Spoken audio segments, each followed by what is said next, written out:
One of the other things I do is make duck and deer calls, and the question that is often asked is, how do you make them? What's involved in making one of those?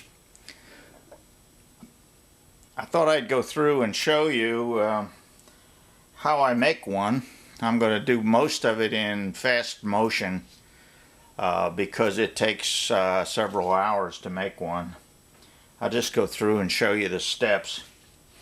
Initially, you start out with either a square block of laminated wood or one that's already been turned round.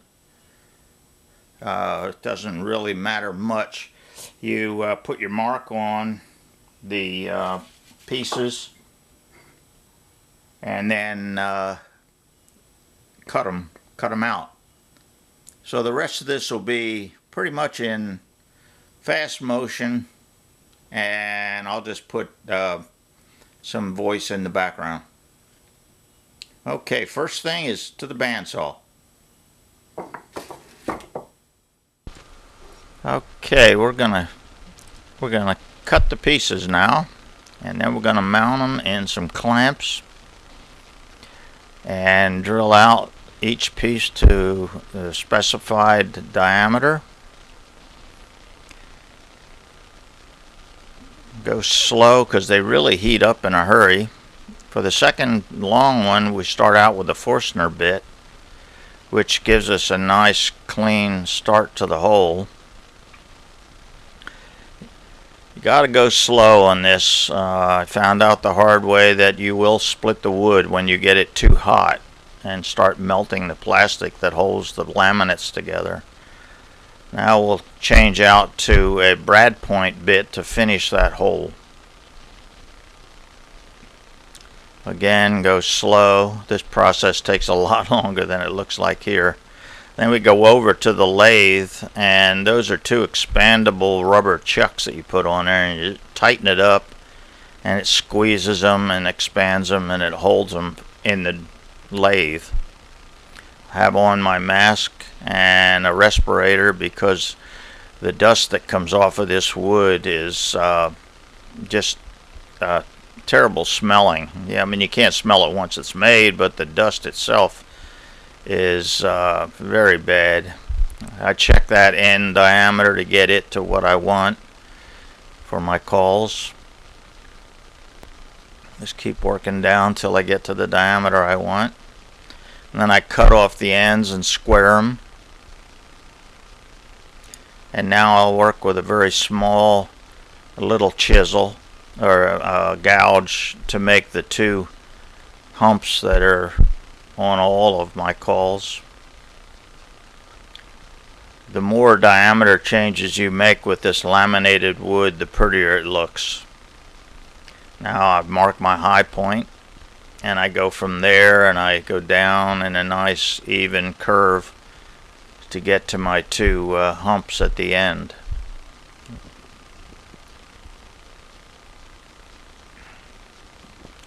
Now, once I figure out to use the right chisel, I make two more cuts, two more humps.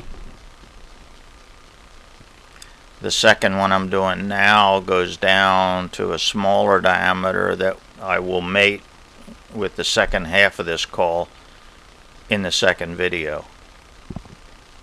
And I'll go in with a cut-off tool and make a straight cut, which is where the lanyard goes. And the rest of this is all sanding. It takes much longer to sand it and get a good finish on it than it does to cut the basic shape. Overall, this part of the call takes about 1/3 of the time of making an entire call.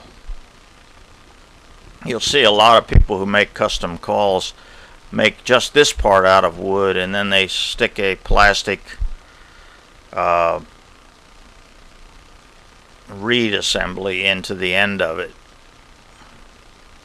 I can't argue that they look nice, but they don't take near the time to make one as it does to make the whole thing out of wood.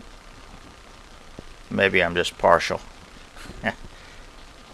In any event, we're going to work our way through some different grits of sandpaper. I use 7 different grits of sandpaper plus a polishing compound.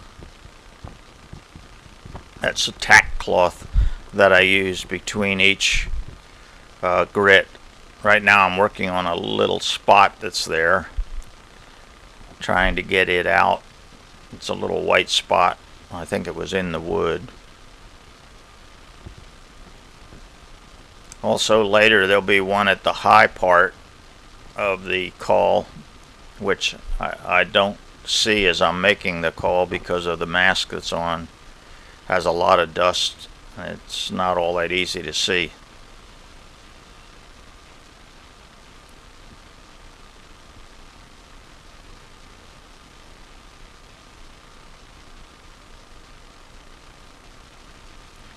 You can see now, yeah, that little line at the high spot as it spins. I'll be about to notice that.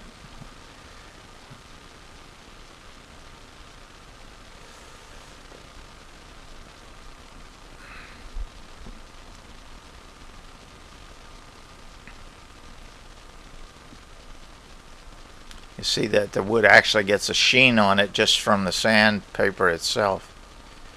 There was a little spot there I had to go back and polish out.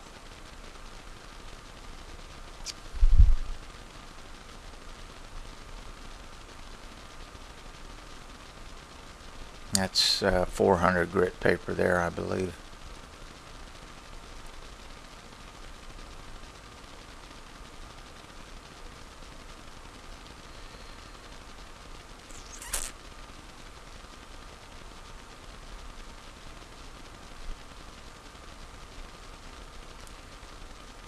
I see a little spot there now. So I have to go back to the rough grits and start all over again.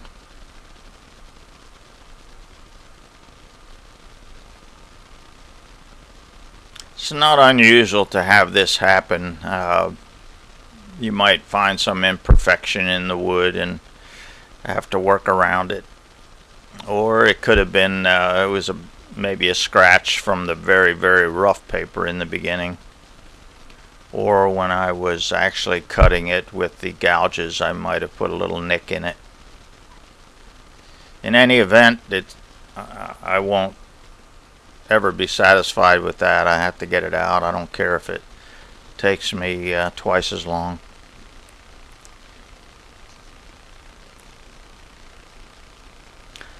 So I'll work my way back down through the grits again to get it nice and smooth.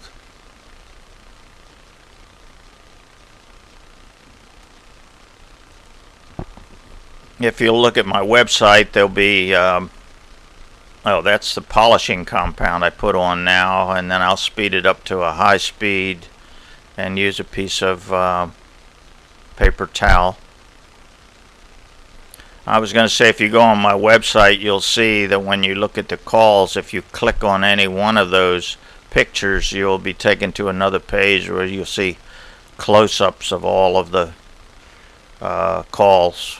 Now this is a friction polish, a combination of wax and shellac, and again you speed it up and you use the frictional heat to melt the wax into the wood, and the shellac puts a finish on it at the same time, and you can see the shine on there. And for even more protection, I'll take a block of paraffin and put some paraffin on there, and then again at high speed melt the wax onto the caul to give it even more protection. Now we'll take it off. The only place that we didn't put any protection is on the inside, so we take it over and we take some of that shellac and wax